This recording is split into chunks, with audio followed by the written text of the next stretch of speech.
Bed time skin and hair care routine பார்க்கலாமா? நல்லா face wash பண்ணிடணும். சப்போஸ் மேக்கப் போட்டிருந்தா அந்த மேக்கப்லாம் ஆயில் வச்சு ரிமூவ் பண்ணிவிட்டு அதுக்கப்புறம் ஃபேஸ் வாஷ் பண்ணிட்டு வந்துடணும். ஃபேஸ் சீரம் இது என்னோட டெர்மட்டாலஜிஸ்ட் எனக்கு சஜஸ்ட் பண்ணது. இந்த சீரம் என்னோட ஸ்கின் டைப்க்கு ஏற்ற மாதிரி அவர் எனக்கு சஜஸ்ட் பண்ணார். இது ஈவன் டோன் கொடுக்கும், அதுக்கப்புறம் கொஞ்சம் பிரைட்னஸ் கொடுக்கும், டேனர்லாம் ரிமூவ் பண்ணும். ஃபேஸ்க்கும் நெக்குக்கும் மட்டும்தான் யூஸ் பண்ணுறது.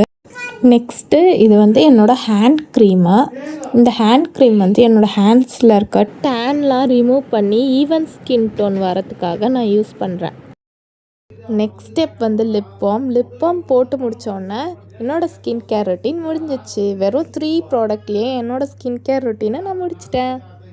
நெக்ஸ்ட்டு ஹேர் கேர் ரொட்டீன் பார்க்கலாம்.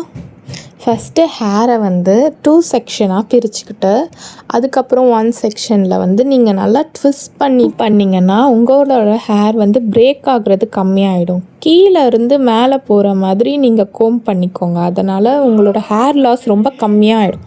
இந்த மாதிரி ஒயிட் டூத் கோம் தான் யூஸ் பண்ணுறேன். இதனால் என்னோடய ஹேர் பிரேக் ஆகாமல் நான் ஈஸியாகவே கோம் பண்ணிடுவேன். மாதிரி 2 சைடுமே நீங்கள் நல்லா ட்விஸ்ட் பண்ணி ஹேரை பொறுமையாக கோம் பண்ணிட்டீங்கன்னா உங்களுக்கு ஹேர் பிரேக்கேஜ் அதெல்லாம் இருக்காது.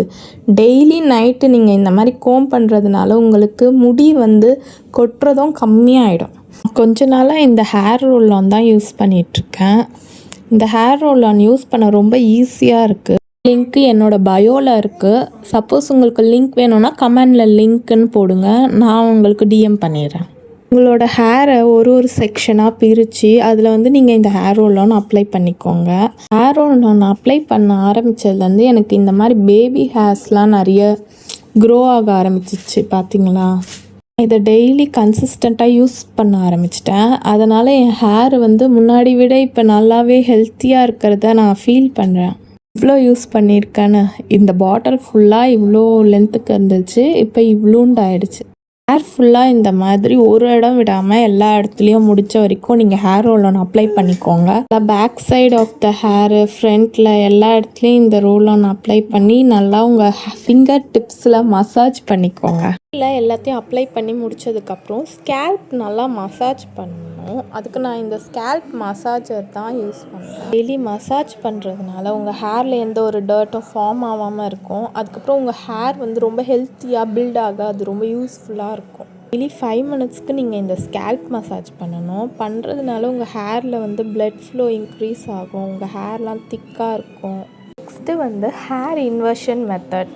இந்த ஹேர் இன்வர்ஷன் மெத்தடுக்கு நம்ம ஃபஸ்ட்டு ஹெட்டை நல்லா ஃப்ளிப் பண்ணிக்கோங்க. ஹேர் ஃபுல்லாக ஃப்ளிப் பண்ணிவிட்டு 5 மினிட்ஸ்க்கு இதே மாதிரி ஹேர் அப்படியே இன்வர்ஷன்லேயே விட்டுடுங்க. பெனிஃபிட்னால் இது நிறைய பிளட் ஃப்ளோ இன்க்ரீஸ் பண்ண ஹெல்ப் பண்ணும். அதுக்கப்புறம் உங்கள் ஹேர் க்ரோத்தை ரொம்ப ஸ்பீடப் பண்ண ஹெல்ப் பண்ணும். டெய்லி நீங்கள் இந்த மாதிரி ஹேர் இன்வர்ஷன் அதுக்கப்புறம் ஸ்கேல்ப் மசாஜ் பண்ணுறதுனால உங்கள் ஹேர் க்ரோத் ஃபாஸ்ட்டாக இருக்கும். அதுக்கப்புறம் உங்கள் ஹேர் ரொம்ப ஹெல்த்தியாக இருக்கும். இதில் தான் ஹேர் கேர் ரொட்டீன் முடிஞ்சிச்சு. இதுக்கப்புறம் நீங்கள் ஹேரை நல்லா கோம் பண்ணி நல்லா லூஸாக இருக்க மாதிரி பிரைட் பண்ணிவிட்டு போங்க. அப்போ தான் உங்கள் ஹேர் ரொம்ப ஹெல்த்தியாக இருக்கும். எந்த ஒரு சிக்கும் வராமல் நீங்கள் நல்லா ஹெல்த்தியான ஹேரை மெயின்டைன் பண்ணலாம்.